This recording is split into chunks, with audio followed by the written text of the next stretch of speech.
In the previous videos, we saw that Bakugo and Takida started to question and accept their real feelings for each other. But how are they going to face this new relationship that grew into something far beyond their friendship? I love you now, I love you always. The story of us on the walls of our hallway. 20 years passed, oh tell me, where did it go? Book 4, An End and a Beginning. Bakugo went to Kamihara's dorm the next day. He gave his talk to Kirishima that night a lot of thought, and there was no point delaying what needed to be done. He was also not the type of person to pretend and lie just because confrontation was uncomfortable. "Hey Katsuki, what a surprise!"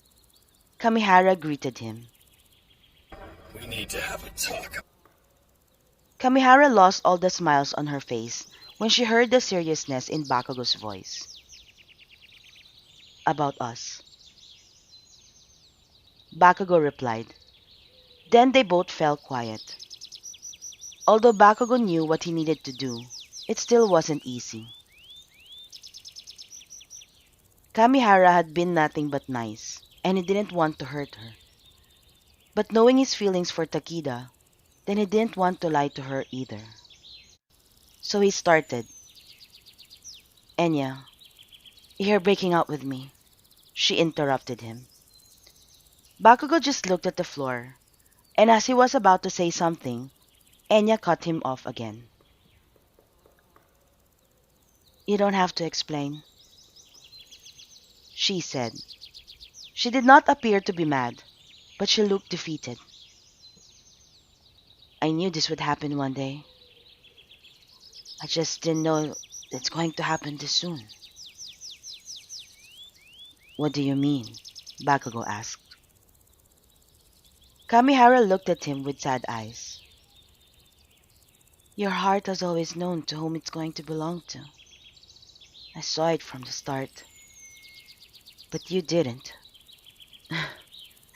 I guess I exploited your ignorance.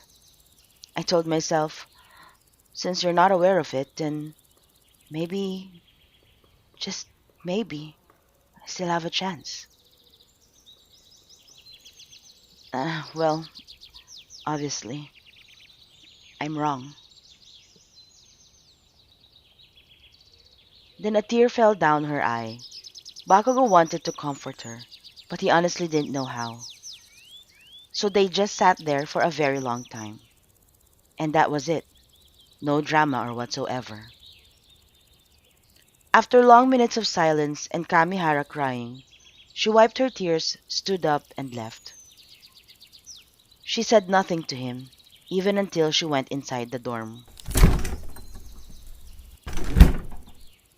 "Well, how did it go?" Kirishima asked Bakugo.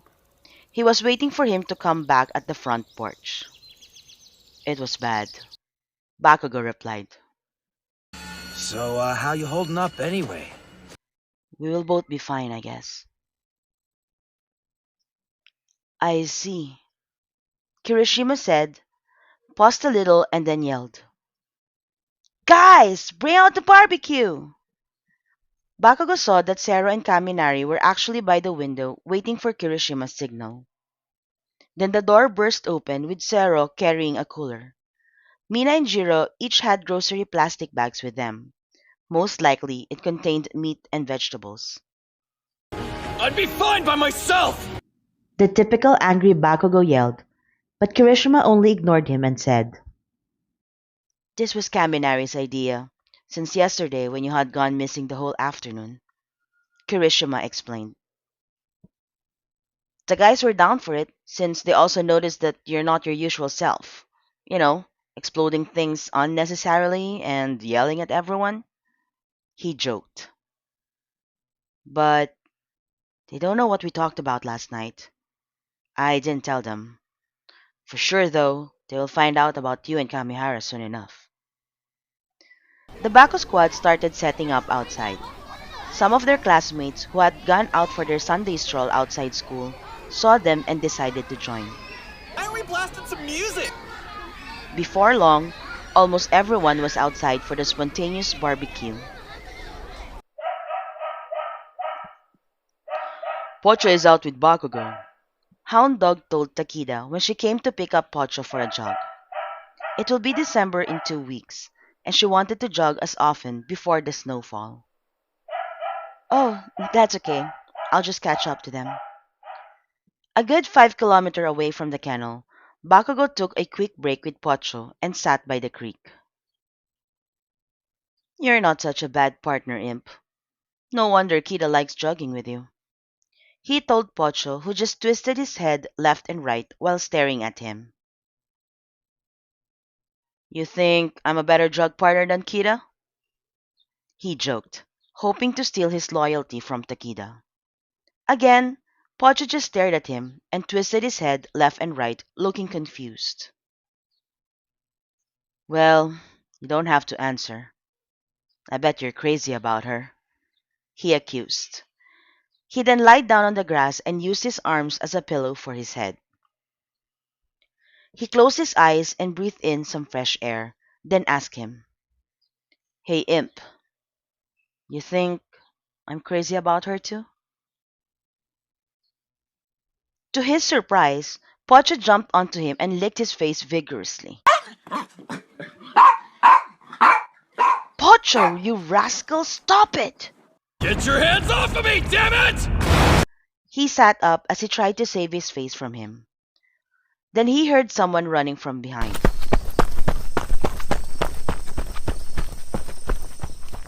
It was Takida. You must have asked him a question. That's how Pocho answers. Takida explained while laughing. Come here, Pocho. Miss me? Pocho jumped onto her and licked her face as well. Are you giving Kachan a hard time? Anyway, I think he needs you more than I do. You guys haven't run that far, and yet here you are, taking a break already. Pocho ran back to Bakugo and circled him as he stood up. Hey, wasn't going for a full run. Just having a nice jog here with Pocho. Excuses, excuses. But okay, I guess I'll catch up with you when I go for my second round, Takeda said and went back to the track. Hey, wait! Bakugo called. You said Pocho was answering me when he licked my face. So you did ask him a question. Well, I might have.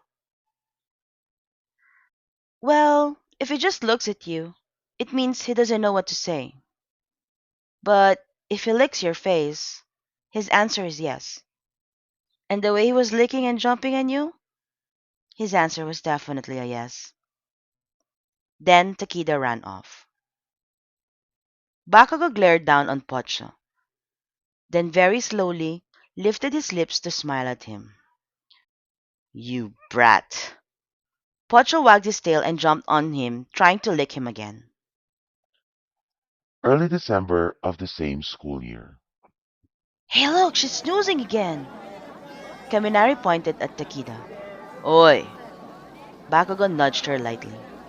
Why don't you eat first, then steal some nap for the remaining break? Takeda opened her eyes and did a little stretch. I swear, Hawk's agency hates me, she complained. It had been 2 weeks now since she officially transferred to Hawk's agency. She had been reporting in Fukuoka 4 times a week, including her weekends. And because she had been missing 2 full school days, she had to do makeup classes in the evening during Mondays to Wednesdays.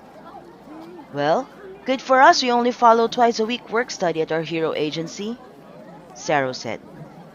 Yeah, fine. Make me more jealous. Takeda rolled her eyes. At this point, I would not even be surprised anymore if they asked me to report on Christmas vacation.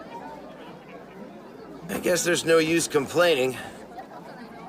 Kirishima laughed at her and said, Cheer up, Takeda. You're sounding like Bakugo on winter days. Bakugo hissed as his name got dragged down into the conversation. Although since it started snowing, his patience had indeed gone shorter. Oh, you should have pushed him into the snow when it started falling. I remember he makes the ugliest snowman ever. I mean, how could one make a snowman ugly, right? Takida laughed. Oh, yeah? Then who makes the ugliest sandcastle ever? He retorted back. He was sitting next to her, but he pushed his face onto her, so near that Takida could already smell him. And who makes the ugliest music sound ever? He continued on, and his face was now mere inches away from Takida's. Takida felt the warmth of his breath on her cheeks with his second sentence, and he lost her there. Her mind just blurred. She didn't expect him to push his face so near to her. And who cuts the ugliest carrots for cooking ever, hmm? Carrots? What about the carrots? Her mind wondered. His last sentence really just garbled words to her already. And to make matters worse, he suddenly smiled and said, but don't worry, they're the cute kind of ugly anyway. You're just really bad at it, you idiot! Then he squeezed both her burning cheeks. It happened too fast. The next thing Takida knew, Bakugo was standing up to return their food trays. After lunch break, Takida found herself running at the hallway going to her classroom. It took her far longer in the bathroom to return the normal temperature of her cheeks. Bakugo's effect on her had only worsened by the day. Yes, she was tired at Hawk's agency, but she was thankful because at least it gave her the distraction that she badly needed. She was too much in a hurry that she didn't notice she was going to bump into someone until she did. It was Kamihara. Jeez, I'm so sorry. Takida apologized as she picked up some of her books. Oh, it's okay. Don't worry about it.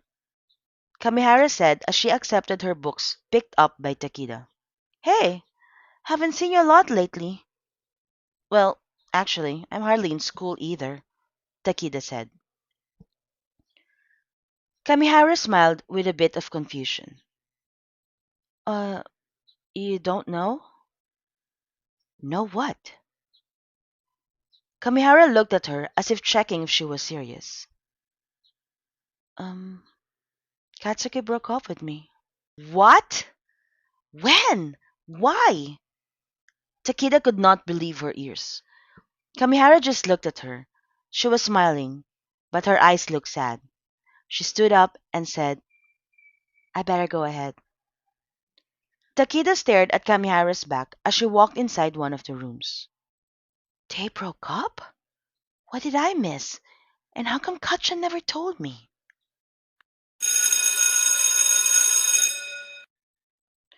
Right after class, Takida went straight to Bakugo's dorm. However, Class 3A's dorm was empty when she got there, so she decided to sit by the bench outside and wait. She pulled out a barbecue beef steak and started eating her early dinner. She had to multitask because after this, she still had to attend a makeup class at 7 o'clock in the evening. She pulled out another stick after finishing the first one, and after a few minutes, she finally saw Bakugo's class coming back to their dorms. Bakugo saw her before she saw him. He just got beaten by Midoriya in the exercise they just finished that day, but he found himself smiling as he approached her. She was biting out a meat from the stick when he reached her. What the hell are you doing here? He then intentionally frowned to cover up his smile. I'm really not in the mood. Oh, I don't care about your mood. Takida snapped at him. When she finished chewing and swallowing her food, she continued. Guess who I bumped into this afternoon? Who? Bakugo asked, not interested in a guessing game. What? You're not even gonna try and guess? You're going to tell me anyway, Kida. Fine. Well, I bumped into Kamihara. Okay. Don't okay me. I sounded so dang insensitive when I asked her why she haven't been joining us. Imagine my face when she said, "Oh, you didn't know? We broke up." Takida imitated Kamihara's sweet tone. Bakugo knew he should have told her, but they both had been very busy the past weeks. They never really had the chance to talk. Like, hello, I remember being your friend. And friends update each other of stuff like this. Do I need to spell that one out? Or do you need a book for friends for dummies? Because you kind of forgot to tell me. You're right. My bad. Bakugo said, not really meaning his apology, but rather just accommodating Takida. Kida, Enya and I broke up. Takida waited for more minutes, but that was all he said. And she finally said, and waited a few more seconds if Bakugo would say some more. When he didn't, she continued. Usually, there's a reason for a breakup. Or do you also need a book called Breakups for Dummies? It was not going to work out for us, so it was better that we ended it earlier than later, Bakugo explained. But that's really all there is to it, Kida. It wasn't really that complicated. And in his mind, he thought, because what else can I say? Should I say I broke up with her because I'm having strong feelings for you? Huh, it's going to cause you to pass out for sure. And I'm not ready to admit anything to you just yet. Has to be done properly. Right time, right place, right everything. Takeda fell quiet. It didn't seem to her like Kachan was going to expound on it anymore. She defeatedly accepted that that was the only explanation she would ever get. They looked at each other, waiting for how the conversation will continue. And since no one knew what to say next, it became a staring contest. Finally, someone cut it for them. Hey, Takeda! Kaminari passed by, and so were his other classmates. You have a sauce smeared on your cheek, right here. Then he touched to wipe his right cheek, indicating the location of the sauce. Then he continued on walking, going straight inside their dorm, followed by Kirishima and Saro, who imitated him, pointing on their cheeks where her barbecue smear was, and also went straight inside. She watched them all go inside, then she turned her head back at Bakugo. She was intently glaring at him. So, there's a barbecue sauce smeared all over my face and you never bothered telling me? Nope, because it matched your anger face when you were barking so loudly at me. While she glared at him, he slowly held up his thumb to wipe it off. Must have been a lot of barbecue sauce, Takeda thought, because it was taking him far too long to rub everything off. She wanted to get mad, because he was obviously making fun of her as usual. But with the cold breeze outside, and his warm fingers on her face, getting mad was the last thing she felt. His mocking smile left his face as he continued to wipe her cheek clean. It wasn't really that much smear. He was done taking the sauce off, but he could not take his hand off her. He continued to caress her cheek, and his gaze fell on the side of her lips. It looked so soft, he thought. His thumb made its way very slowly to the side of her lips, caressing it, and for a moment, his world got frozen, as if her lips put a spell on his fingers. Who do I need to thank for the angel that God sent down for me? He must have heard my prayers, 'cause I'm here with you right where I should be. Takeda swallowed and broke the spell by clasping both her hands together. She then brought it to her mouth and blew hot breath inside her curled hands. I think I should go. It's getting cold. She lied. It was getting cold, but she didn't feel cold at all. It was the complete opposite. Her cheek felt so warm, and it spreading to her whole face and body. What, you catch a cold or something? I could catch one, she said softly. Fine, then you should head back now, Bakugo whispered. He removed the beige scarf from his neck and gently wrapped it around her. Give it back to me later on, he said while he secured it on her, making sure her neck was fully covered. She nodded and left hurriedly. She ran all the way to her dorm room, tightly clutching with both her hands the scarf that Bakugo wrapped on her neck.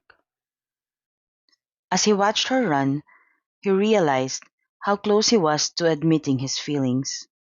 That was close. A week before Christmas.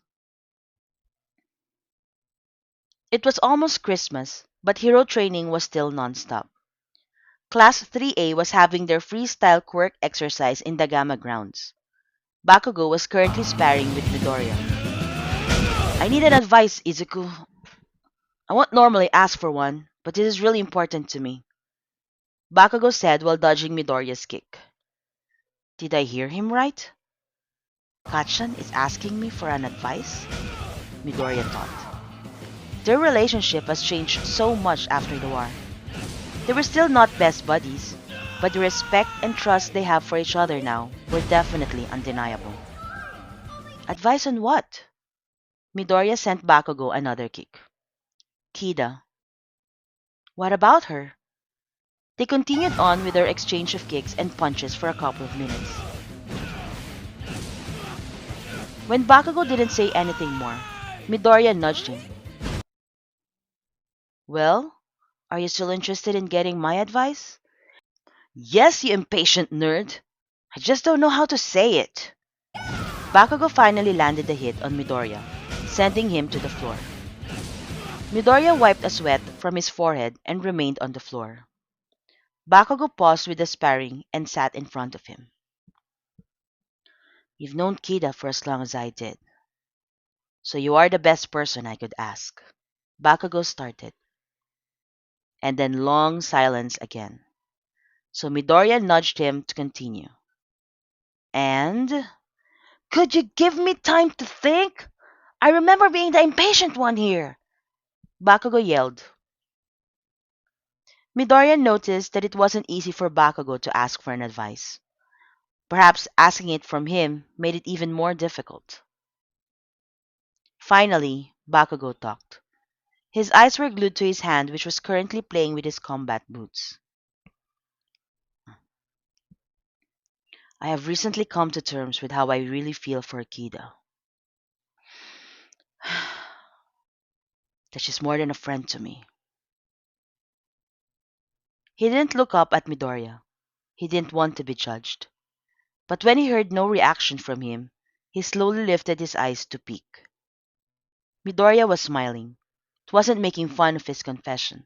It was a sincere kind of smile, and it motivated him to continue. I'm afraid on how she's going to accept it when I finally tell her. That you'll be rejected? Midoriya finished for him. Bakugo took a deep breath and exhaled. Yes, and worst, after the rejection, she might avoid me and not want to be friends with me anymore. It was the first time Midoriya saw Bakugo to be so unsure of himself, so vulnerable and afraid. They were together face to face with Shigaraki and All for One during the war. He knew that they both felt scared, but he never saw Bakugo falter or hesitate during the battle. There were no second thoughts, even with the fear that they could die any minute. But now, he looked like a child, so unsure of himself. If she did reject you, on your part, would you avoid her and stop being her friend? Midoriya asked. Of course not, Bakugo replied instantly.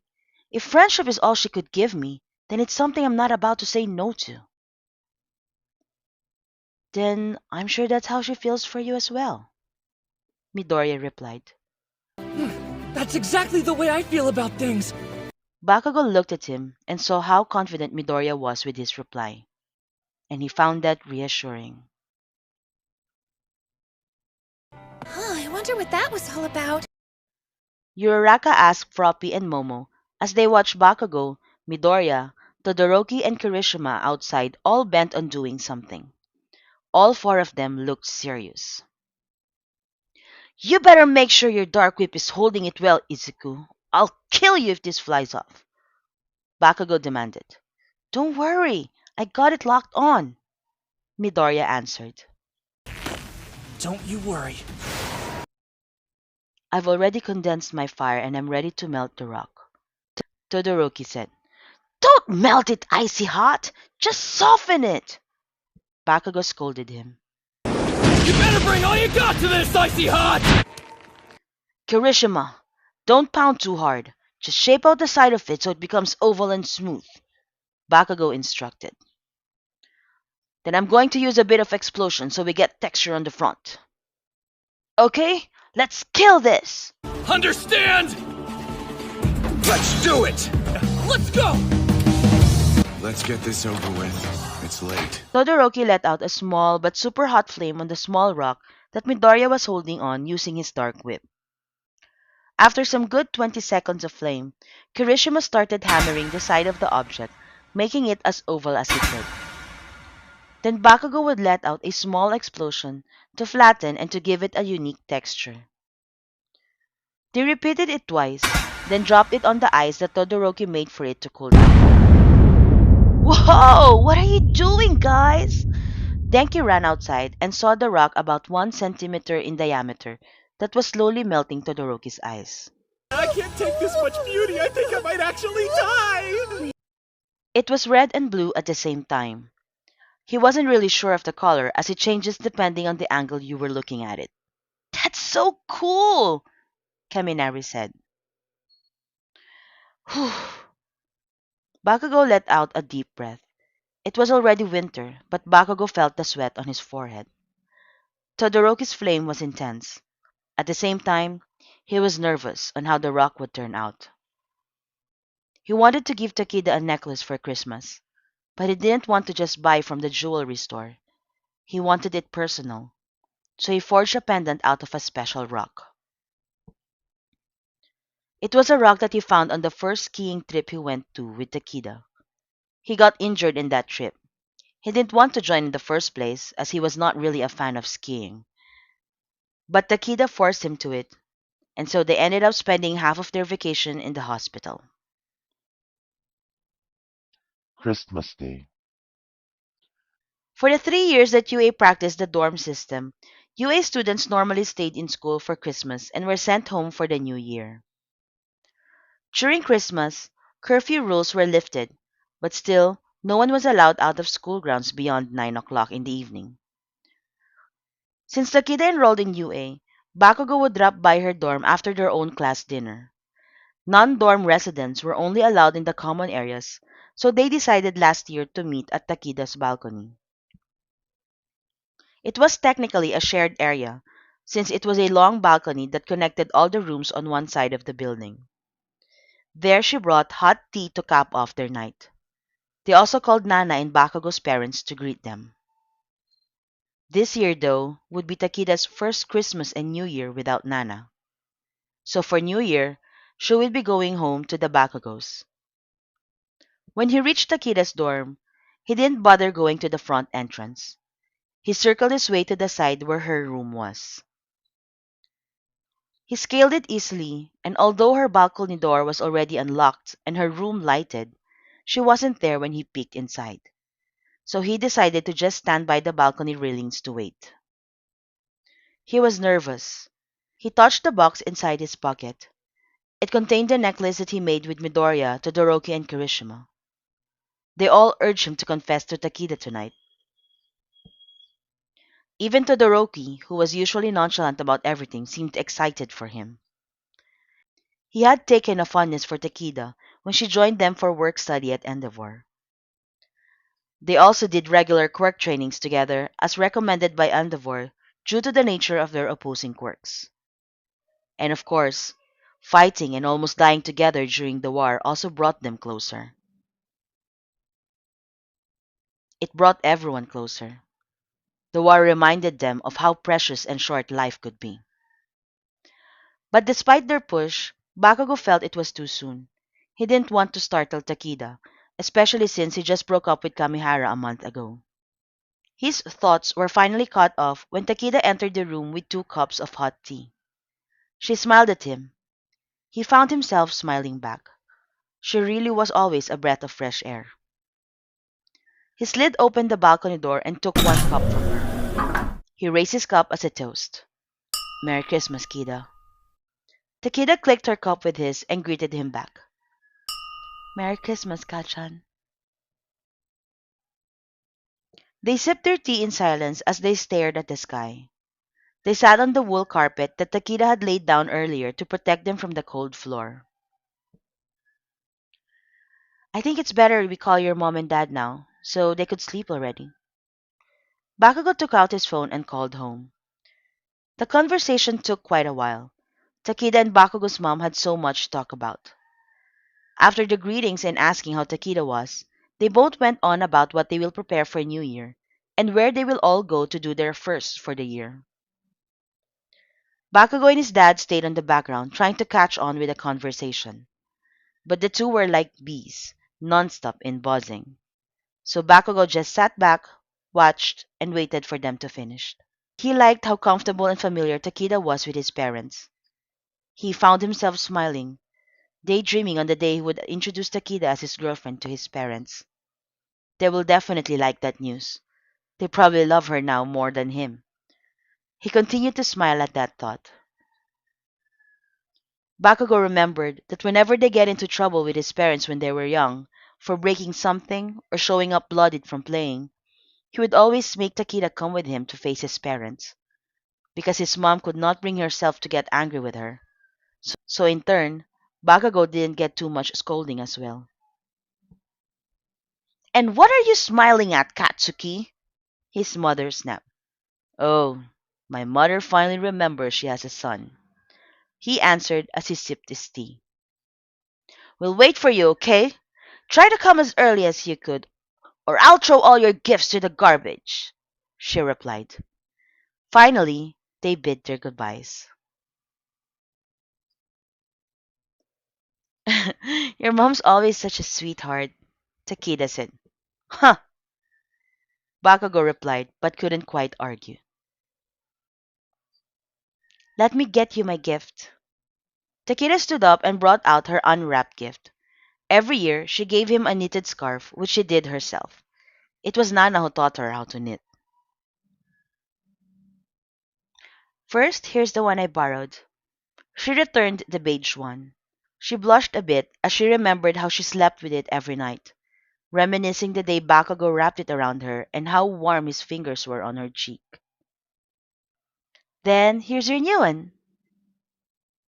The new scarf followed the color combo of his costume, dark green and orange. Thank you. What did you say? Bakugo Come said back as he here! wrapped This it is a around his winner! I neck. refuse to accept it like... Takeda knelt in front of him and took the scarf. Wait, I saw something in the internet before I made this. You should wrap it like this so that the orange linings are going to show. Then she started fixing the scarf. Bakugo watched her eyebrows knot in concentration as she desperately tried to remember how it was done in the video she watched. He couldn't take his eyes off her, and he swore he could smell strawberry milkshake emitting from her despite both of them drinking peppermint tea. Takeda noticed him staring and felt her ears grow warm. She moved back and said, just wrap it as usual. I'll look for the video and I'll send it to you. Bakugo removed the knot she made and wrapped it around his neck in the way that he normally did. Now where's my gift? She smiled childishly while putting her palms up towards him. Bakugo pulled the box out from his pocket and placed it on her hands. Takeda's childish smile slowly disappeared. This looks fancy, she said and slowly opened the velvet box. She was mesmerized by the necklace. It was like the day she got her first real bed and pillow at Nana's place. It was surreal. She blinked, making sure that what she was seeing was real. Bakugo always gave her Christmas gifts like gadgets, stuffed toys, shirts, but this felt different, and it rendered her speechless. If you don't like it, Bakugo sounded nervous when she didn't say anything. I love it, she whispered, without taking her eyes off the necklace. Slowly, she looked up and smiled. And I know this rock. You do? Yes, you gave me quite a scare that day, and I will never forget that rock. It glittered red and blue. She took the necklace out of the box and turned it around, feeling its texture as if remembering its raw form. So wait, are you giving this to me to remind me one of the worst places you ever went to with me? She accused him, ready to laugh. But Bakugo was not laughing. Instead, he slowly took the necklace from her hand, unclasped the lock, knelt forward to get near her, and put it around her neck. Even though they were both seated on their knees, Takida felt that he was so tall. She stared at his shoulder, taking in the heat from his body. His arms encircled her neck as he locked the necklace by her nape. He then fixed the pendant and centered it. He looked deep into her eyes and said, This is to remind you, Kida, that even in the worst place, I will always go with you. I want you by my side. Spend forever and a day loving you. For the rest of my life, girl, I'll get it right so I can make all our dreams come true. 'Cause I found the one I wanna spend forever and a day, and girl, it's you. Kachan, Takeda whispered, and she stared at him, his red eyes looking so deeply into her blue eyes. There was no hint of amusement in his eyes, only sincerity and tenderness. When she whispered his name, he felt like he was in a dream. He wanted so much to lean down and give her lips a soft kiss. His heart was pounding, and it took all his willpower to stand his ground. Takeda broke their eye contact as she looked down and touched the pendant with her two hands. She wanted that night to last forever. The two didn't say anything for a long time after that, but not once did it feel awkward for them. Being there at that moment with each other, it was enough. They just continued on, both lost in their own thoughts, until their tea had gone cold already. January of the same school year. Right after the holidays, the UA students were already back to normal schedules. Even after the capture of the greatest villain in the world, UA implemented an even stricter curriculum. So even support classes get a dose of battle courses to ensure that they were not rendered helpless during an attack. They should, at the minimum, be able to defend themselves. Class 3C to 3H were sent to camp training for 5 days at the Pussycats ground. For 5 days, we aim to enhance your mental and physical abilities, Ectoplasm announced. Ectoplasm, one of the support class homeroom teachers, started briefing on day 1. As support classes, you have the strength to analyze, strategize, and organize a battle. On your 4th day, the top students of the hero courses from class 3A and 2A will be here to help with camp training. At the mention of this, the students started chatting with excitement. Even without saying their names, everyone knew who they were. Although they crossed paths with them in school, they had not really seen them in battle up close. Some were giggling because it cannot be denied as well that these 6 students had received a lot of admiration from their schoolmates. Silence! Ectoplasm said. Each of your class will be assigned to one hero core student, who in turn will be acting as a villain. They will be instructed to attack and tie a ribbon on you to indicate that you are out. Once the hero villain ties a ribbon on all 20 of you in your class, then they have won. You are allowed to free up an already tied classmate if you could. But if after 20 minutes one in your class was left untied, then they've lost and you've won this battle. Your class will be provided with videos, booklets that contain their quirk profiles, documentaries of their previous exercises and training battles. You will study your assigned hero villain. For the next 3 days, you will breathe and obsess yourselves with them. You could design and use whatever support items you need to defeat them. You are given the authority to not hold back. The support class students gasped at this instruction. Their items can be built to destroy and kill, and they were now told that they shouldn't hold back. Is this how Hero Corps students do their regular training? No wonder they seldom see Recovery Girl outside the clinic. She must be super busy with them all the time. The hero students are not to be taken lightly, Ectoplasm continued. Not because they are teenagers doesn't mean they are second rate.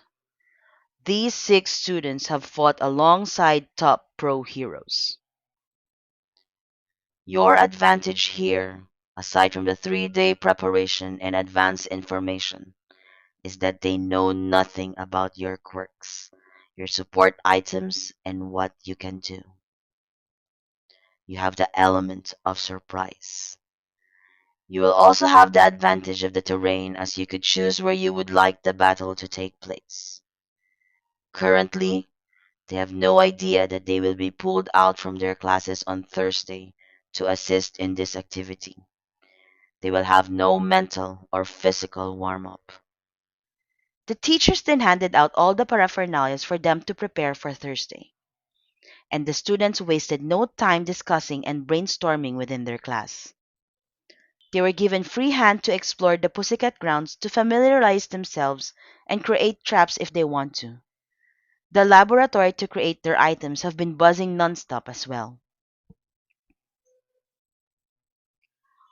Finally, it was the day the support classes had been waiting for. Ohio, Aizawa greeted everyone. People from all sorts of dangers. Crime, accidents, and natural or man-made disasters. The exam analyzes how well you're able to deal with such things. It won't just be fighting.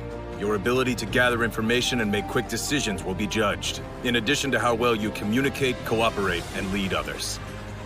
Do not take this lightly. He then introduced the 6 hero students. Yogan Kazan, Doro Toketa, Mizuyo Takida, Shoto Todoroki, Katsuki Bakugo, Izuku Midoriya.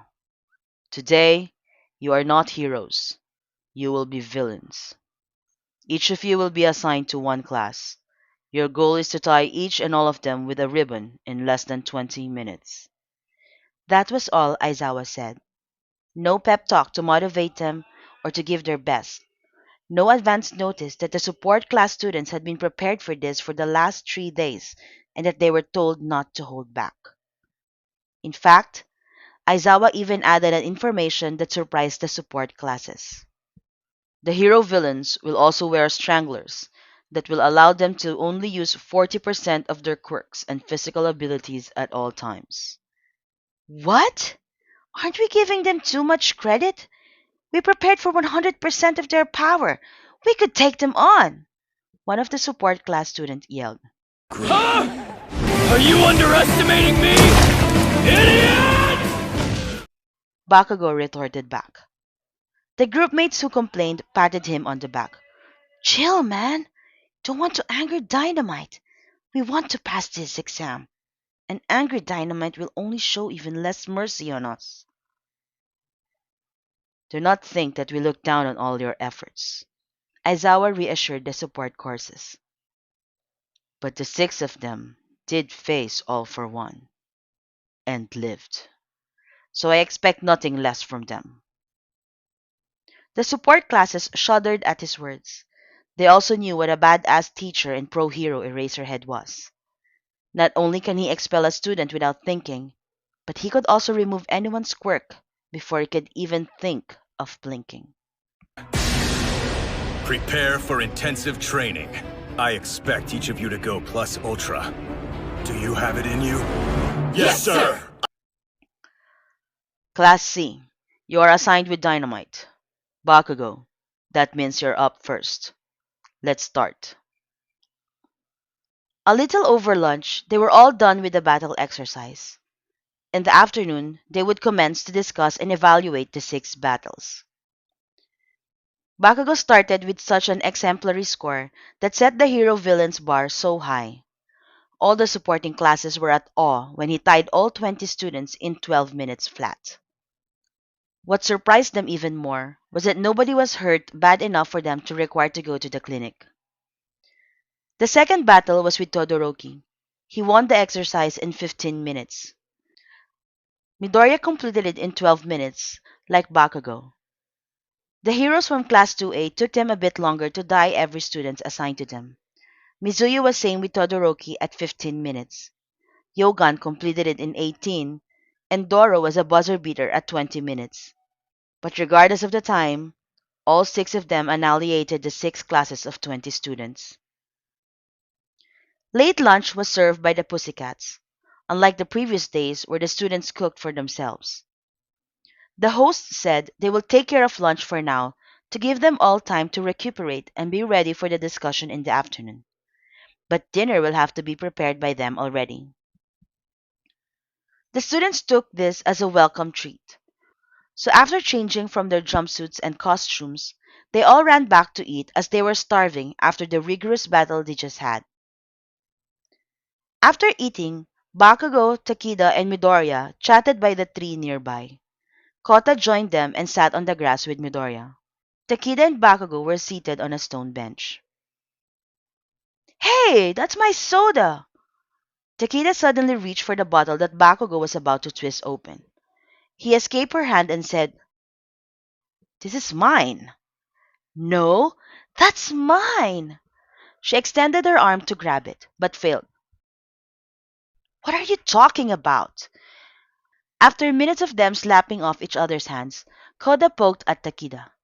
Takida Onisan. He then pointed on the bottle of soda at Takida's foot. It was the same flavor as Bakugo, and she forgot she put down hers when she sat down. She gave Bakugo a sweet smile, but he grabbed the soda from her and hid both bottles behind his back. Hey! Takida yelled. She was back to lounging at him, trying to get her bottle of soda. Midoriya can't help but laugh at them. Unknowing to Takida, Bakugo mischievously and vigorously shook one bottle before showing both to Takida. Okay, so where's your soda? He asked her to choose. Takida innocently picked one bottle, but when she opened it, bubbles swished out from the bottle.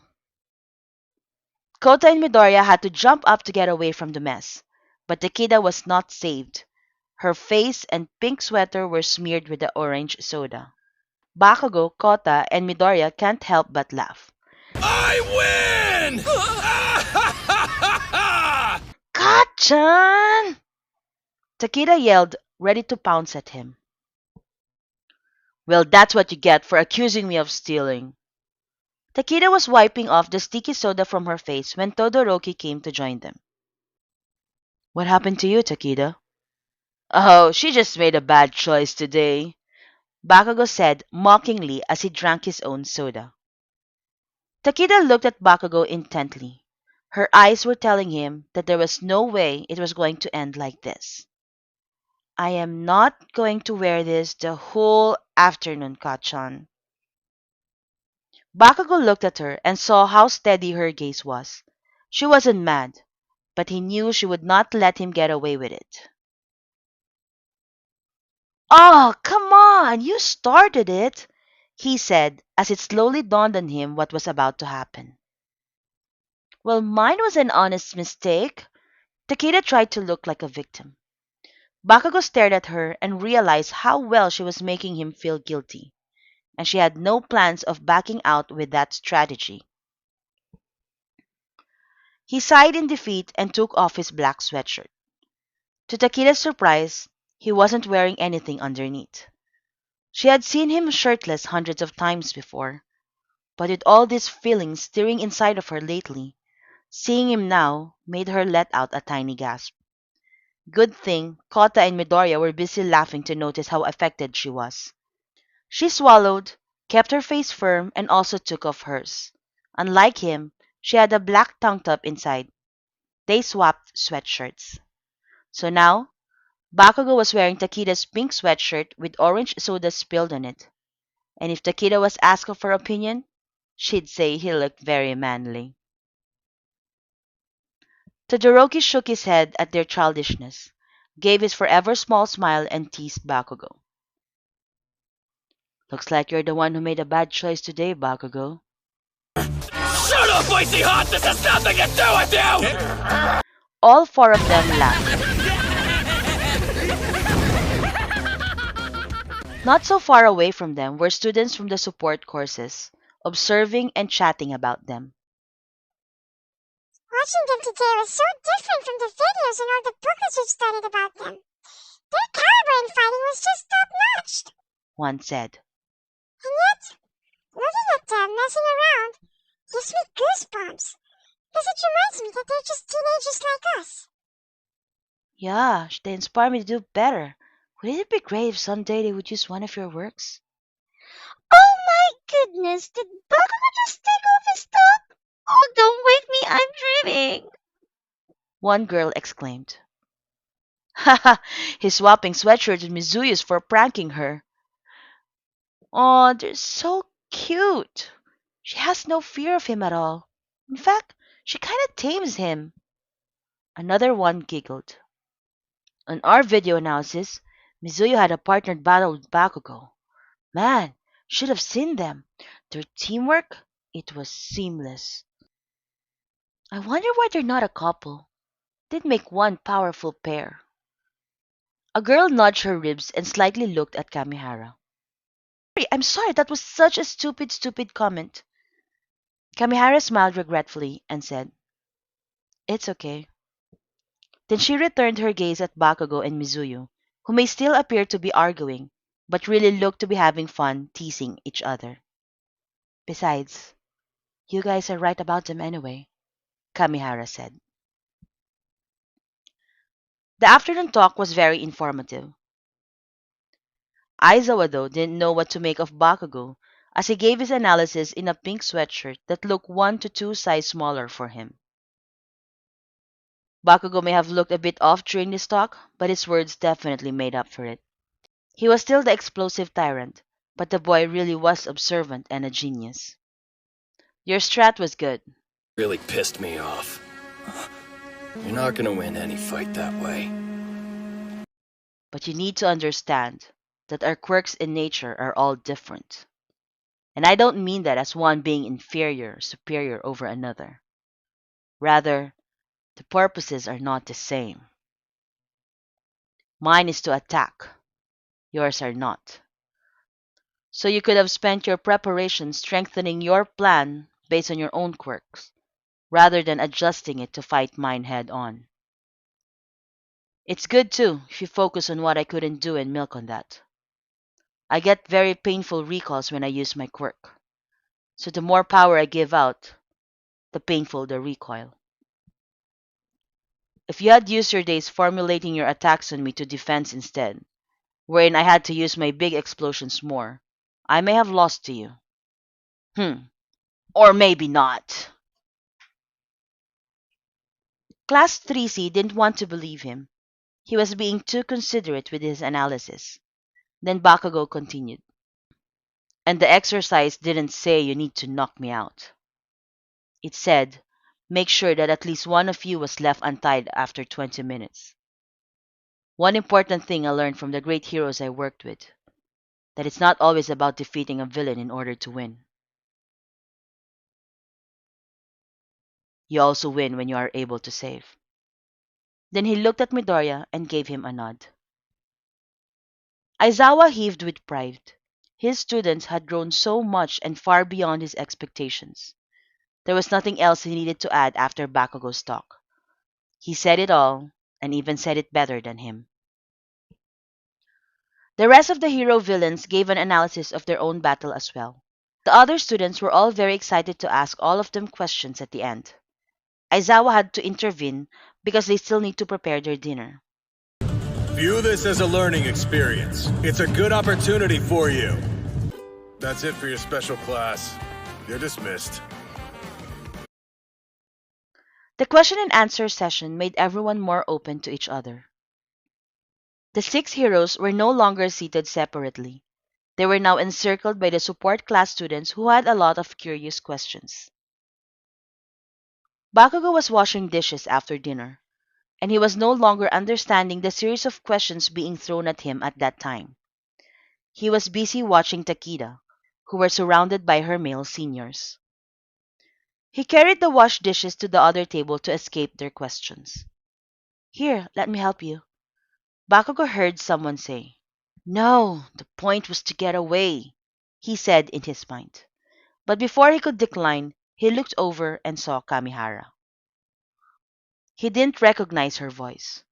Oh, Enya. Sure. Why not? She followed him to the next table and started wiping the dishes with a dry cloth. Bakugo didn't say anything after that. Since they broke up, they would only nod at each other whenever they see each other in the hallways. He wasn't sure if she was angry at him or what. You were amazing this morning. Uh, well, your class did well against Midoriya. Kamihara laughed. Stop lying. It was horrible, and you know it. Takida raised her head when she heard the laugh. It wasn't loud, but it had a distinct pitch, so it was easy to hear. When she looked back at the sink where Bakugo was, he was no longer there. She noticed him glancing towards her earlier while she was doing the dishes. She wasn't sure, though, what those glances were for. But when her eye caught his, she smiled at him, but he glared back at her. So she decided to keep her head down the whole time. He was probably hating on her because of how ridiculous he felt with the pink sweatshirt during the afternoon talk.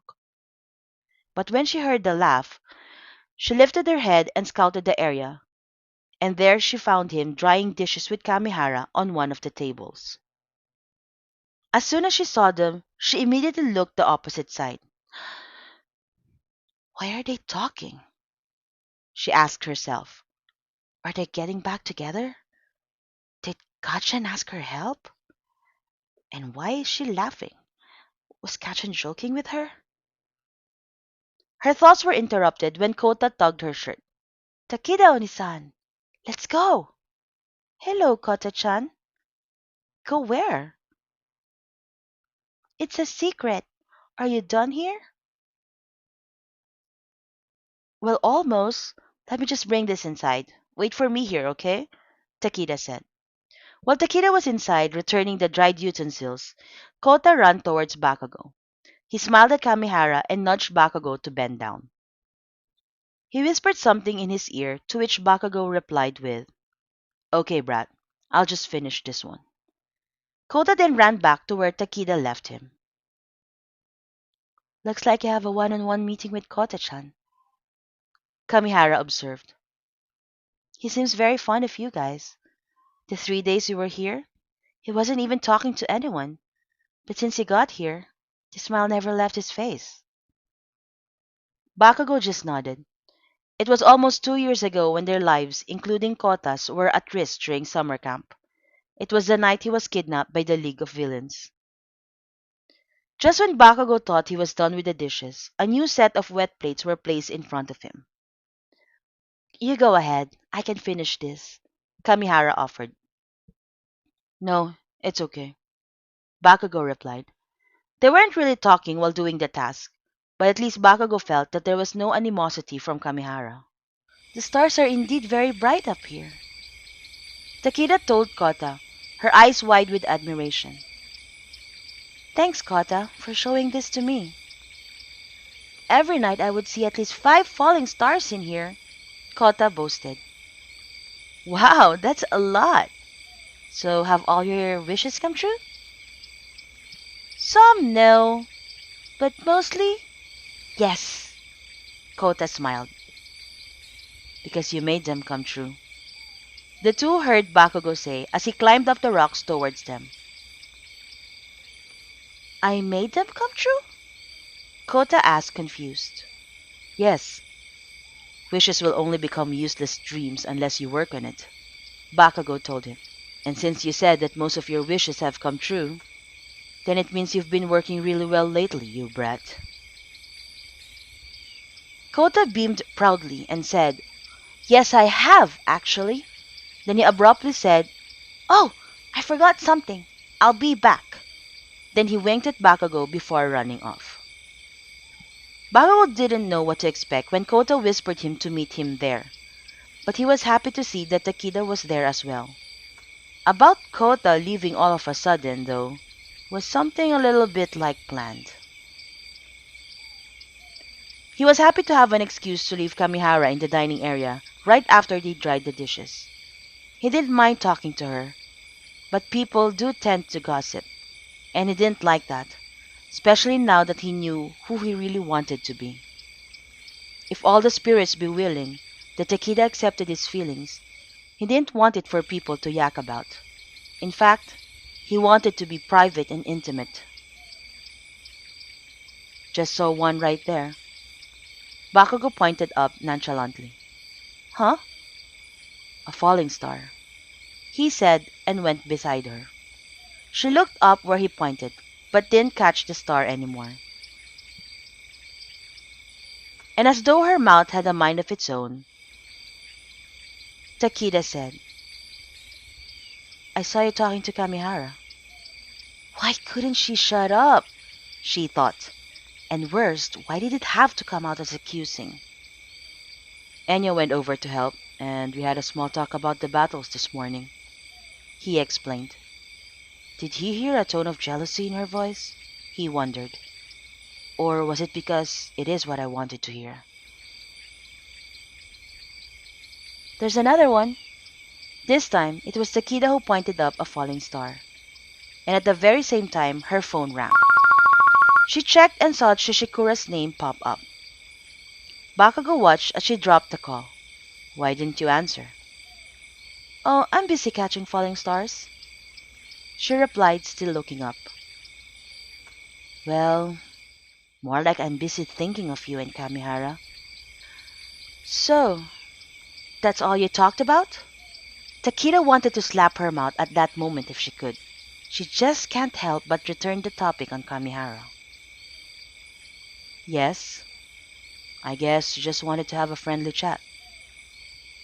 And did you want just a friendly chat? She continued to pry. Her eyes were glued to the sky, so Bakugo had no idea where her questions were going. Doesn't really matter. If she wants to be friends, I'm fine with it. If she doesn't, I'm fine with it too. At the end of the day, I shouldn't be ignoring her. She is and always will be Edgeshot's sister. Fair enough, Takida thought to herself. Then her phone rang again.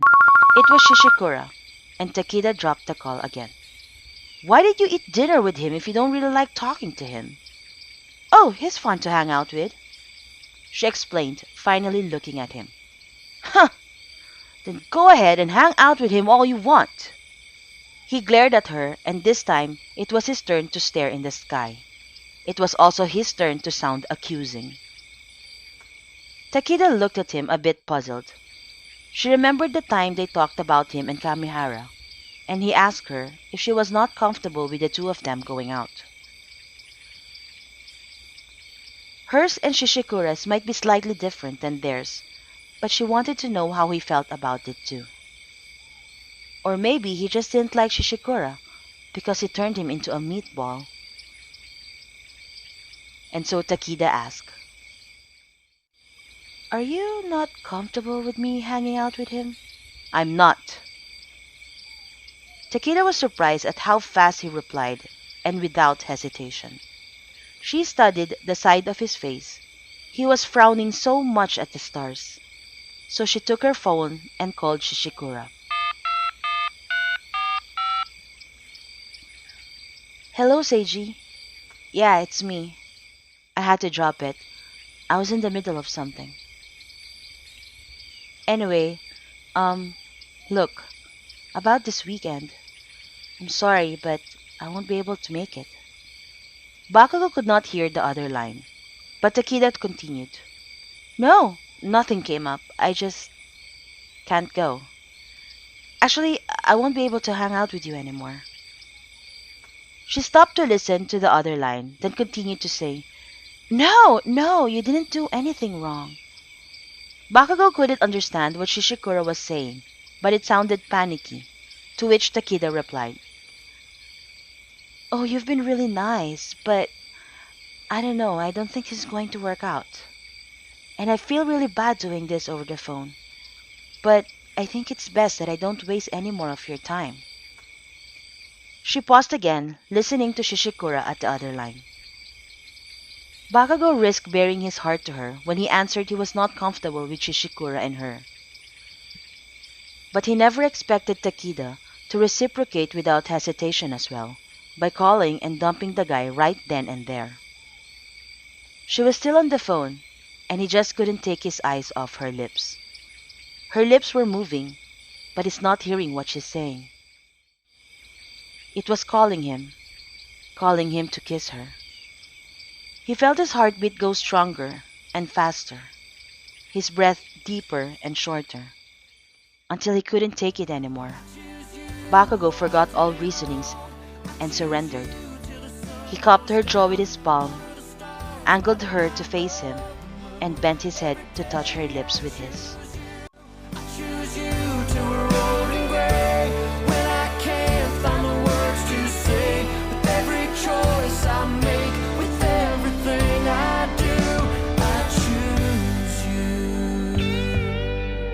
She tasted so sweet.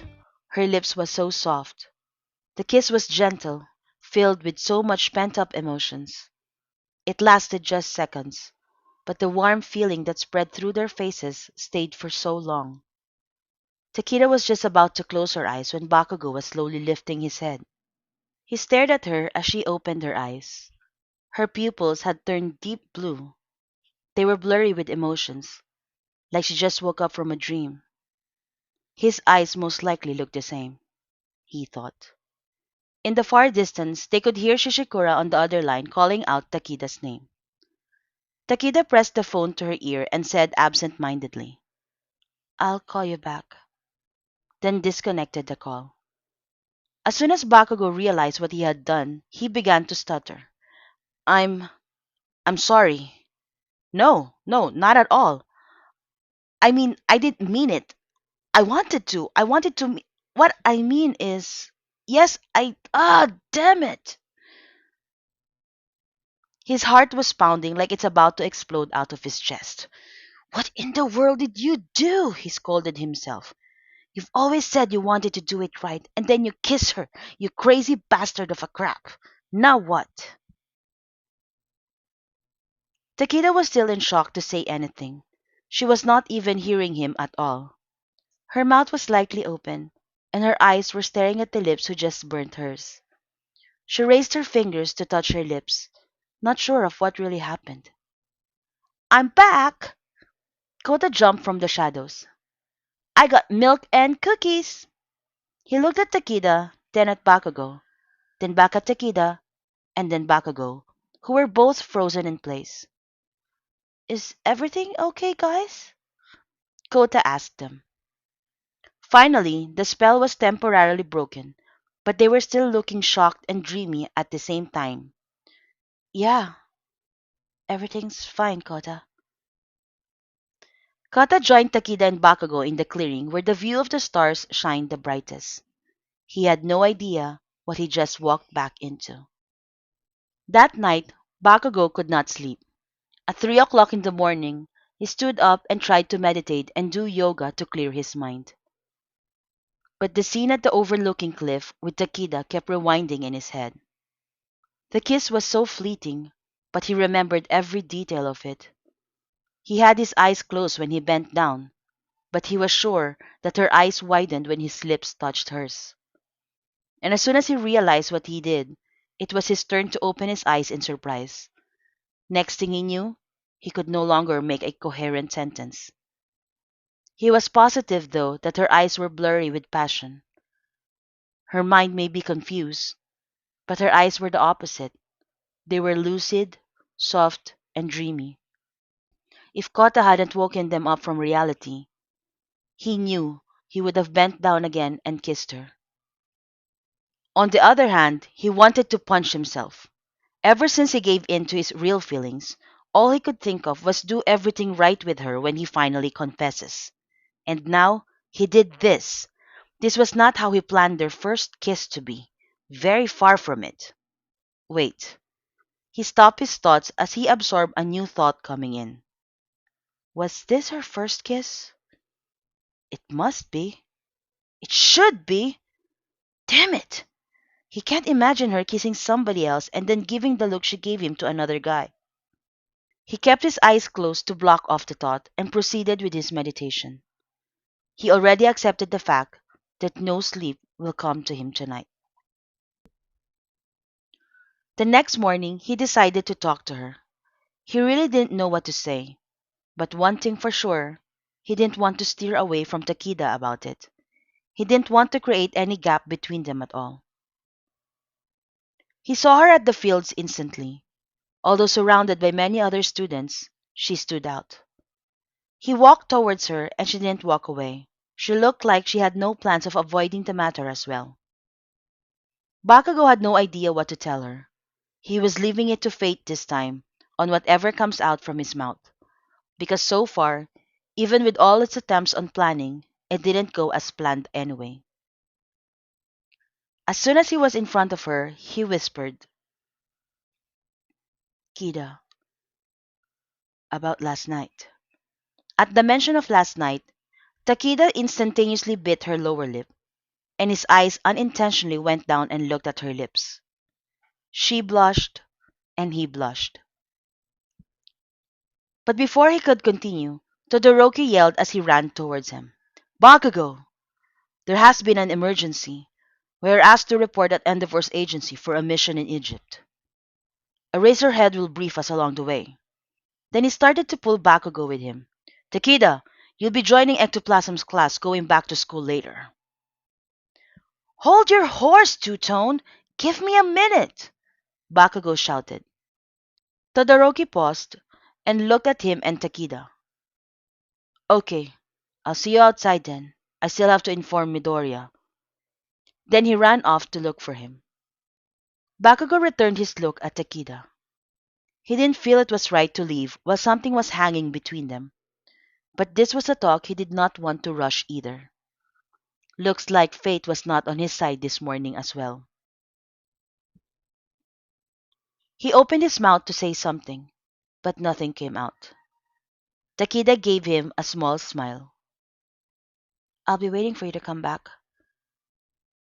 He didn't smile back, but he nodded and ran off to meet the others outside.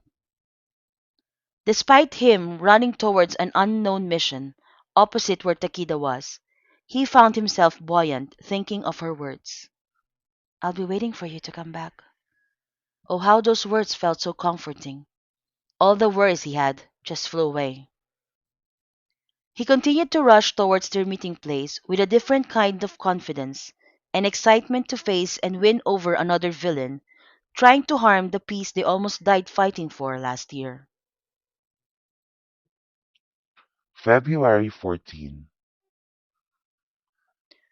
The mission to Egypt took longer than expected. After that, they were requested in Canada. Principal Nezu allowed third-year hero courses to join as many immersions as possible. but the big three gets the most requests even from outside Japan.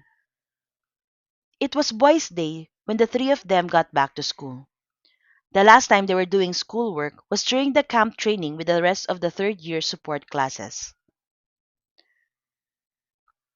Boys' Day was the new and evolved Valentine's Day during the quirk era. It was a celebration where any person can show their admiration to any boys by gifting them candies, cookies, or basically any present. 30 days after that, the quirk era celebrated Girls' Day. It is an evolved version of White Day. This time, it was the girls that received gifts from admirers. When Bakugo entered the classroom, he saw piles of cakes and sweets on every boy's table. Well, except Mineta. Every morning of February 14, girls would drop by their classroom to leave some gifts for the male students. Todoroki always gets the highest pile of gifts. Next was Bakugo, then Midoriya. This year, though, there was nothing on Bakugo's table. As he walked in to take his seat, Kaminari called out, Yo, Kachan! I cleared your table of all the mess already, since you never eat any of the sweets anyway. He was in the middle of sipping a choco drink box from Bakugo's pile. Bakugo went over to him and started checking out the gifts. Did you even read who gave them? Bakugo asked. Since when did you care to know the names of these girls? Kaminari asked, a bit confused. Bakugo replied nothing, but continued to check each gift. She did not send some, Bakugo. I already checked for you, man, Kirishima said from Kaminari's back. Wait!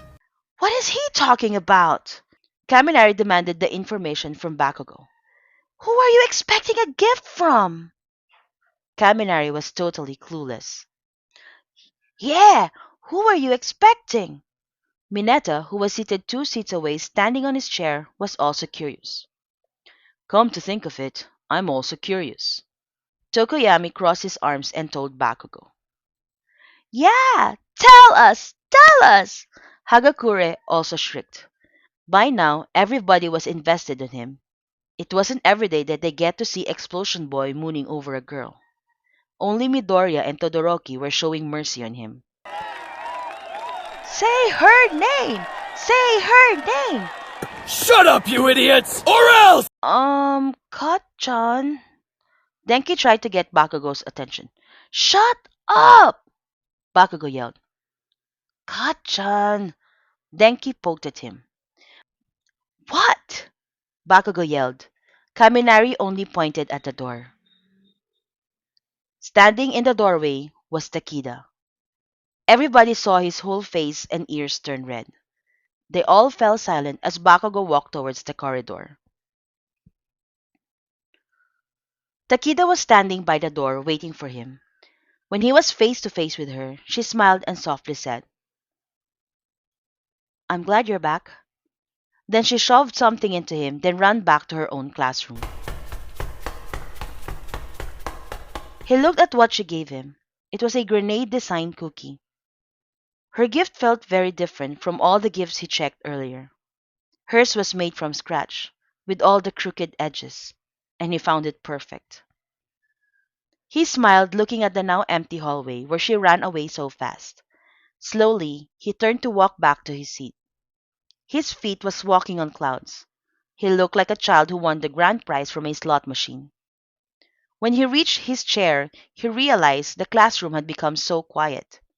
He raised his head to see everyone watching and smiling at him. He glared at them, and they instantly looked away and pretended to be busy with something else. Only Kaminari dared to look at him. He took a sip from the chocolate drink, winked at him, and gave him 2 thumbs up. Bakugo, stop glaring and take your seat now. Aizawa finally entered the class. You seriously need to ask her out, bro, Kirishima said over break. Yeah, watch a movie and have dinner, Sarah recommended. Kinda surprising, huh? Not really. Whatever. Bakugo reacted. He kept his scowl, pretending not to be interested. Eat somewhere romantic, with candlelights and floating rose petals, Kaminari suggested. Totally not her thing. Bakugo cringed. Better not do something you're both not comfortable with, Jiro said. She was passing by with Mina when they overheard them talking. You will end up not enjoying your time together. Yeah, and wherever that is, the two of you will be the ones to make it romantic, not the ambiance, Mina added dreamily. Although they were both talking to Bakugo, Kaminari and Kirishima seemed to have been listening intently and taking down notes. Bakugo didn't retaliate with a mind your own business reply. He didn't feel like they were teasing him, and their suggestions were actually the helpful ones compared to what the boys had been telling him. That night, Bakugo held his phone to message Takida about going out. He had been typing for almost an hour now, but he would always end up deleting his typed message. He was not sure on how to invite Takida out. Finally, he exhaled and sent her the message. Let's go out this weekend. She replied immediately as if she was waiting for a message and had her phone ready all the time. Her message said, I have work study at Hawk's agency. Bakugo's heart sank. He had been pacing back and forth, typing her a message, having anxiety on how to word his invitation, and it took her just seconds to pop his bubble. But another message from Takida appeared right away.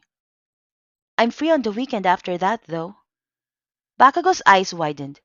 He reread it to make sure. He checked his calendar and saw that he was free as well. He kept his cool, rubbed his palms together to remove the jitters of excitement, and replied with, All right. After sending it, he threw himself and his phone to the bed, where he sheepishly smiled and thought of his date.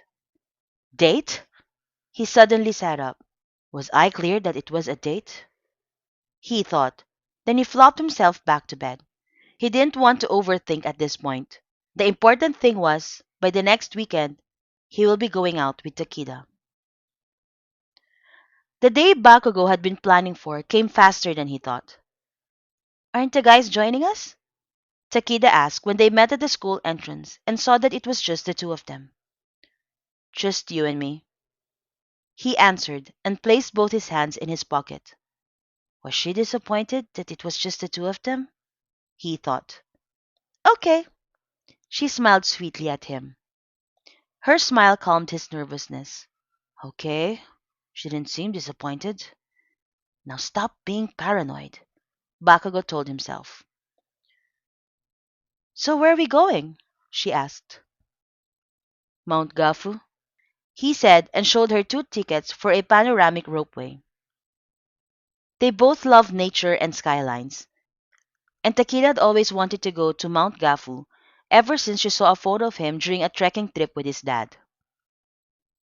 Today, though, will not be a trekking experience.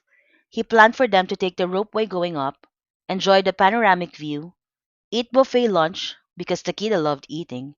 He also planned a boat ride around the lake. Takida couldn't contain her excitement. During the train ride, Bakugo told her of the itinerary, and it was non-stop talking for them after that. They chatted and laughed as if they had not seen each other for months. People always perceived Bakugo as someone who was always loud and angry when he conversed. Well, they were actually not wrong, but he was a lot more than that. And it was with Takida that he let that side of him out most often. Whether Takida thought of it as a date or not, Bakugo didn't care anymore. They were as they had always been, happy just being with each other. They took the front seat for the ropeway cable so they could watch as they ascend the mountain.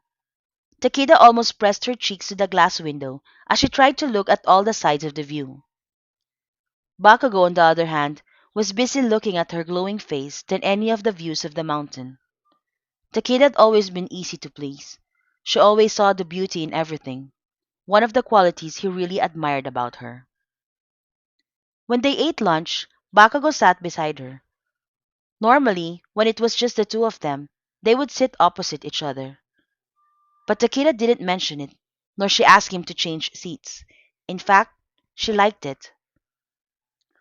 Before they knew it, it was time to take the ropeway going down. In the whole trip, Bakugo had been finding the right time to reach for her hand and hold it. He wanted to hold it so much. Since time was running out, he had to stop being a coward and do it now. Can't keep messing around forever. It's time to put an end to this! As they lined up for the ropeway, he made a step forward to stand on her left side. He took his right hand off his pocket and finally reached for her left hand. Her hand was so warm and so soft against his, and it fits his hand so well. He swallowed and tried to focus his eyes in front of him. As much as he wanted to look at Takida, he didn't dare take a peek. He tried to appear cool about it, but his heart was pounding with romantic excitement and nervousness. When Takida said nothing and did not pull her hand out, he mustered all his remaining courage and took their holding hands to the next level. He intertwined his fingers alternately with hers. As soon as he completed the connection, Takida pulled out her hand and it instantly felt cold. Bakugo panicked. Did he go too far? Thank you so much, the lady in front of them said. Her toddler almost fell flat on his face if Takida hadn't been able to catch him. I looked away for a second and then... It's no problem at all, ma'am. And he's so cute, Takida said.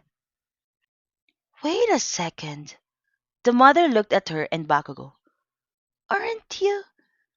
Aren't you? Oh my goodness. You're both so young. The mother covered her mouth as she realized who they were. Is it okay if my baby gets a picture with you? Sure, I guess, Takida said. The mom carried her toddler and gave him to Bakugo. The kid stared at him with confused eyes and was getting ready to cry. Bakugo made the same confused face back at the toddler. The mother snapped the photo at the right time, just when the kid lifted his lips to give Bakugo his biggest and cutest smile. The mother and child finally left after thanking them nonstop and apologizing for bothering them. As the line to the ropeway moved, Bakugo gathered his inner strength and tried to reach for Takida's hand once more. Get a grip of yourself, great explosion murder god dynamite! He scolded himself. Why are you so nervous? You should be nothing compared to Shigaraki's deadly hand of decay. He sighed as he thought of Takida not even having the slightest idea of the power she held over him. While he was busy debating with himself, he was caught off guard when Takida took his hand, the same hand she let go of earlier. And as soon as she held it, she locked it by intertwining their fingers alternately. Bakugo squeezed it and held on.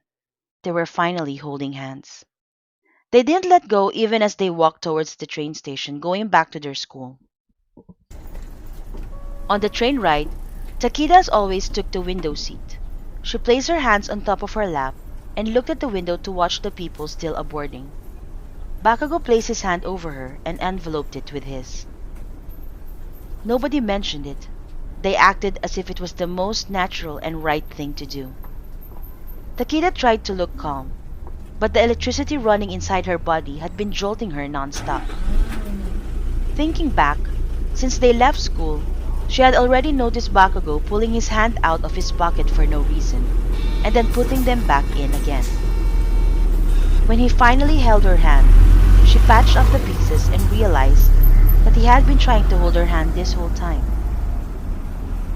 So when she let go of him at the ropeway, she knew it was going to take him an eternity to hold her hand again. So she took a leap of faith and held his hand. And it never felt so perfect.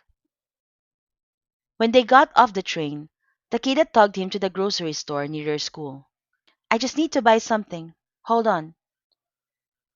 Bakugo followed her inside and saw her contemplating between two hand creams.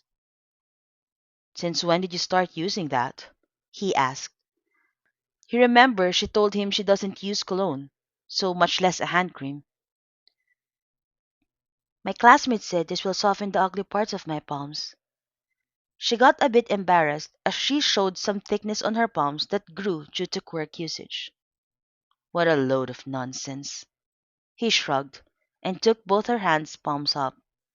He looked at it seriously and whispered, "Your hands look perfect to me." Then he put it down slowly without letting it go. He raised his eyes to look at her deeply and said, "And they feel perfect to me." Takida looked back at him. She had no plans of doing stolen glances this time. She allowed herself to drown in his eyes. At that moment, they got lost in each other in the middle of that grocery store. People were busily passing by them, and the recorded voice of the salesman continued to play in the background. Yet, it was the most fairy tale moment of the whole trip. Mina was right. It was not the ambiance. It was them that was going to make it romantic. They shared their experience with the Baku squad the next day, even told them that they should all go there together next time. But they never told them about how they held hands. That part they kept intimately to themselves. The two didn't talk about it as well between them, and they didn't hold hands in school either. But the exchange of smiles was different now. Even the way they glanced at each other, it's different now. March 14, Girls' Day. On Girls' Day, the Baku squad went to Takida's classroom to pick her up for lunch, since it also fell on a Friday bento day. She walked out and met them at the corridor. Kaminari noticed that she left a mountain of chocolates and flowers on her desk. "Hey, aren't you going to take any of them?" Takida looked back. Um, nah.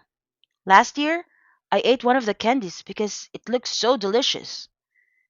And it was delicious, but a mistake as well. The guy who gave it thought I was interested, and he bugged me for a month. So, nope, not again. It's better not to confuse people. Bakugo just listened. At the same time, realized she didn't bring the red roses nor the chocolate he left for her at her balcony that morning. All she had was her school bag and the bento boxes that Kirishima took from her. So, was she telling him the same thing? She didn't want to confuse him as well? Or does she want this whatever unlabeled relationship they have as a total secret? He wanted it private and intimate, but not secret. His eyebrows knotted even further when he remembered being yelled at by his classmate Sato for mixing the ingredients of the candy wrong. Good thing though, the outcome turned out good. When he tasted it, it was really delicious. But apparently, Takeda did not seem up to it. "Oh, dang, I forgot my book in my room," she said and ran to her dorm. "I'll catch up with you in the cafeteria," she yelled while already so far away. When she entered her room, the curtain to her balcony flew open a bit, and something caught her eye. She opened her balcony door and found a bouquet of red roses and strawberry candies. The note only said, "Kida." She smiled. Bakugo must have placed it in there early in the morning, but because she was running late, she didn't do her usual morning routine of opening the balcony curtain and saying hello to Mr. Sun. She cut out one rose that was small enough to put on her hair.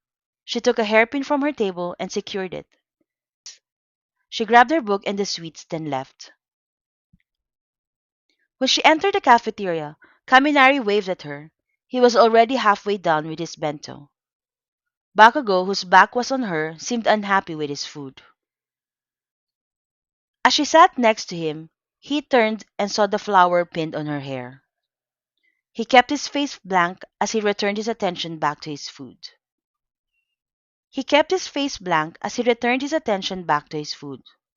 And very softly and very gently, he said, "You look stupid," he said with a tint of blush on his cheeks. It was so subtle, the softening of his eyes and the lift on his lips.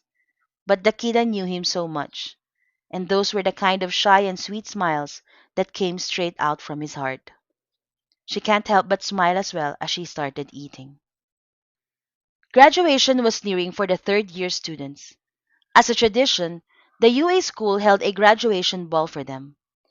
Although the dance was limited to the graduating students, they were, however, allowed to bring any one person.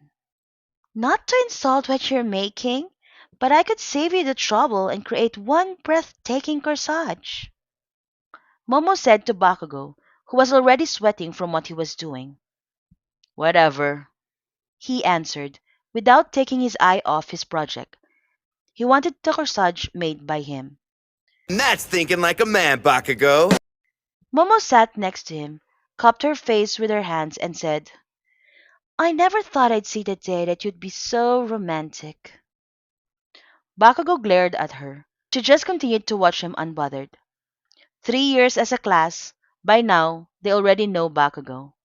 His sudden burst of angers, which had lessened considerably after the war, was just a part of him that the class have already learned to embrace. So this is the day, Bakubro! The day that you become a man! Kirishima cheered. Bakugo is confessing to Mizuyo today? Uraraka asked Froppy. They were sitting in the living room watching Bakugo arrange a corsage for Mizuyo. Yes, Ribbit. He looks nervous, though, Froppy replied. Oh, I hope he doesn't stammer or freeze later, Hakagure added. Oh, I'm sure he'll do great, Uraraka said. Hey, why don't we all bet on it? Kaminari joked. Really? Sparky, I'll murder you! Bakugo warned Kaminari and gave everyone a heated look. Stop messing with him, guys. Don't worry, Kachan. You're gonna be fine, Midoriya said. I didn't ask for your opinion, nerd. Damn it! He snapped at him. Bakugo, have you ironed your suit and polished your shoes?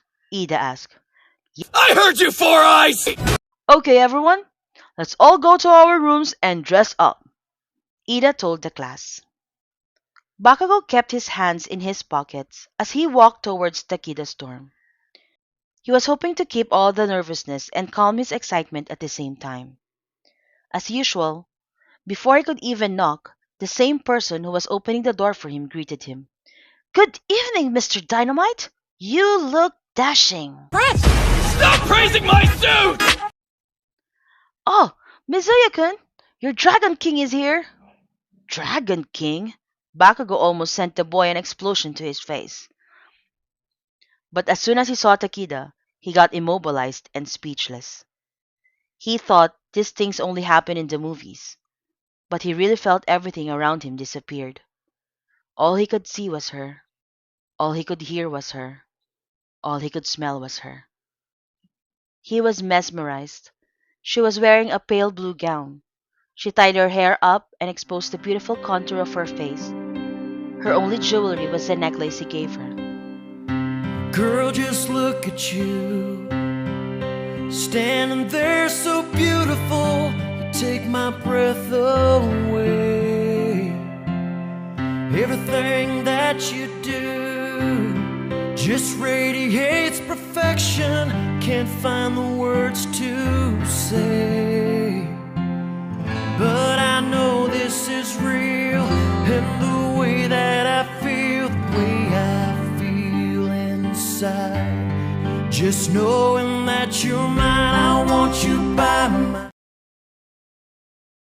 So beautiful, he whispered to her.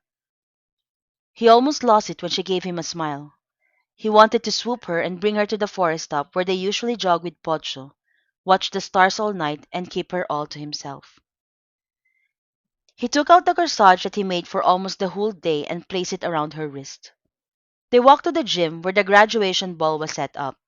They could hear Present Mike hosting the event. The place was already full when they got in. Many of the students looked at them as they entered. The aura they emitted was undeniably strong, and you would really find yourself gawking at them. They took a seat at the assigned tables. For Class 3A. Most of them went with each other. Midoriya and Uraraka, Denki and Jiro, Kirishima and Mina, Ida and Froppy. Some faces they didn't recognize. In a month, You will be out in the real world, with UA now becoming a part of your past. Principal Nezu started his speech. It was not a long, boring speech, and the third years listened intently. After the speech, Present Mike wasted no time in showing off his DJ talent. Many students stood up and danced. When the music turned slow and soft, Bakugo held Takida's hand. Dance with me. Takida giggled. How can he sound so demanding and sweet at the same time? When they reached the dance floor, Bakugo took her hands and placed them on his shoulders. He then rested his own hands on her waist. The whole length of their bodies were just centimeters away from each other. Aside from the obvious fact that you're the only person I would like to be with tonight. Do you know why else I ask you? He whispered. No? Why? Takida asked. Well, I'm leaving school in a few weeks, so I want it clear to every guy in this school that you're officially unavailable. Yes, they were in the middle of the dance floor. Yes, many eyes were on them. And yes, they weren't really dancing, they were just standing. But Bakugo didn't care. He closed his eyes, bent his head and kissed her as gently as he could. She tasted and smelled strawberry milkshake. He squeezed her waist a bit as he continued to kiss her. He was taking in everything about her in that kiss. Then very slowly, he lifted his head to look at her. Her eyes looked as dreamy as they had been during their first kiss, but her lips looked a bit swollen and glossy this time, as the kiss lasted a lot longer than before. "Gotchan," was all she said as she enclosed his neck with both her hands. She pushed his face down a bit towards her face, and to finally reach his lips, she tilted her head up and tipped her toes a bit. This time, it was her who initiated the kiss. It was her third kiss. Her first, second, and third kisses were all Kachan. Only Kachan. I want you by my side. Spend forever and a day loving you. For the rest of my life, girl, I'll get it right so I can make all our dreams come true. 'Cause I found the one I wanna spend forever and a day, and girl, it's you. Takida and Bakugo were seated by the forest clearing in their school, just waiting for the sun to set. Tomorrow will be Bakugo's graduation ceremony. I've never felt so free until that night at the grad ball, when I finally told you how I really feel. Bakugo said as he placed his right arm around her back and rested it on her right waist, somewhat half hugging her from the back. Hmm, Takida replied and tilted her head upward to have a glimpse of him. Come to think of it, you never really said anything about how you feel. You only said that I'm officially unavailable. You obviously know what that means, he answered without looking at her. Well, yeah, but I want to hear you say it, Kachan. He was totally ignoring her request. She pretended to glare at him and looked back at the setting sun. Fine, then don't. He chuckled for winning in messing with her. He looked at her pouting lips. He then pulled her face towards him with his left hand and kissed her. He kissed her long and deep, and she kissed him back with the same heart and passion. When he was sure that she had forgotten about her pretend anger, he stared into her eyes and said, My heart belongs to you, Kida. Everything about me is yours. Takida cannot explain how she felt.